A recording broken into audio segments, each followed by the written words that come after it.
என்று அந்த தகவல் வந்து யாருக்கு தெரிவிக்கப்படவில்லை. அது வந்து ஒரு மர்மமாகவே இருக்கின்ற ஒரு நிலை. அண்ணா பல்கலைக்கழக மாணவர்கள் போராடிய நிலையில் நம்முடைய மாண்புமிகு கழக பொதுச் செயலாளருடைய உத்தரவை ஏற்று இன்றைக்கு சென்னை மாவட்டம் முழுவதும் உள்ள அனைத்து இந்திய அண்ணா திராவிட முன்னேற்ற கழக சகோதரர் செயல் வீரர்கள் வீராங்கனை அத்தனை பேருமே இன்றைக்கு ஒரு ஆர்ப்பாட்டம், ஜனநாயக ரீதியிலான ஆர்ப்பாட்டம். இந்த ஆர்ப்பாட்டத்தை பொறுத்தவரை இது ஒரு நிமிஷம், ஜனநாயக ரீதியிலான ஆர்ப்பாட்டம். இது ஒன்றும் ஒரு ஒரு வன்முறை கிடையாது இதில். ஆனால் இது தடை செய்யப்பட்ட பகுதின்னு சொல்லி போலீஸ் சொல்கிறாங்க. தடை செய்யப்பட்ட பகுதினா இந்த 3 வருஷத்தில் விசிக ஆர்ப்பாட்டம் பண்ணியிருக்கு, காங்கிரஸ் ஆர்ப்பாட்டம் பண்ணியிருக்கு, திமுக ஆர்ப்பாட்டம் பண்ணியிருக்கு, இன்னைக்கு எல்லாமே ஆர்ப்பாட்டம் பண்ணி அவங்க மேலே எந்த வழக்கு கிடையாது.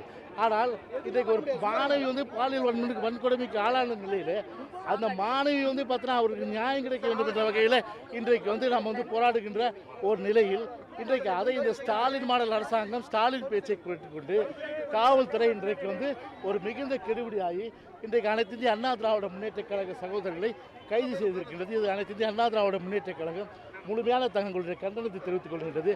இந்த ஞானசேகர் என்பவன் 15 வழக்குகள் நாங்கள் நீங்கள் சொல்கிறது கேட்ட இருங்க ஒரு நிமிஷம். 15 வழக்குகள் ஏற்கனவே இருக்குது. அது மட்டும் இல்லாமல் வந்து ஒரு கிட்டத்தட்ட 3 பொண்டாட்டி அவனுக்கு. அது மட்டும் இல்லாமல் பார்த்தீங்கன்னா கிட்டத்தட்ட வந்து வழிப்பறி கொள்ளைகள் போன்ற ஏகப்பட்ட கொள்ளைகள். அதே போன்று பாலியல் வன்கொடுமை ஏற்கனவே ஆளாகி அண்ணா யூனிவர்சிட்டியில் தான் அவன் வந்து தஞ்சம் அடைந்திருக்க நிலை. அண்ணா யூனிவர்சிட்டி இந்த சிசிடிவி கேமரா வந்து வெளியிடணும். ஏற்கனவே சென்னையில் அமைஞ்சுகிற பகுதியில் ஒரு சிறுமி பாலியல் பலாத்காரம் பண்ணப்பட்ட பிறகு அதை கூட இந்த அரசாங்கம் வந்து பார்த்தீங்கன்னா ஒரு நியாயம் கிடைக்காமல் இந்த சிபிஐ இன்றைக்கு வந்து இன்றைக்கு அப்பீல் செய்திருக்கிறது. சொன்னால் எந்த அளவுக்கு இன்றைக்கு ஒரு சிறுமி முதல் இன்றைக்கு முதியோர் வரை இன்றைக்கு கைது செய்யப்படுகின்ற இன்றைக்கு வந்து பாலியல் வன்கொடுமைக்கு ஆளாகின்ற ஒரு நிலைமை தான் இன்றைக்கு இந்த ஏற்படுத்தியிருக்கிறது. இது வந்து தமிழ்நாடு ஒரு தலைக்குனிப்பு, ஒரு வெட்கப்பட வேண்டிய, வேதனைப்பட வேண்டிய தமிழர் அத்தனை பேரும் யாருக்குமே வந்து பாதுகாப்பு இல்லாத சூழ்நிலை இன்றைக்கு தமிழ்நாட்டில் இருக்கின்றது.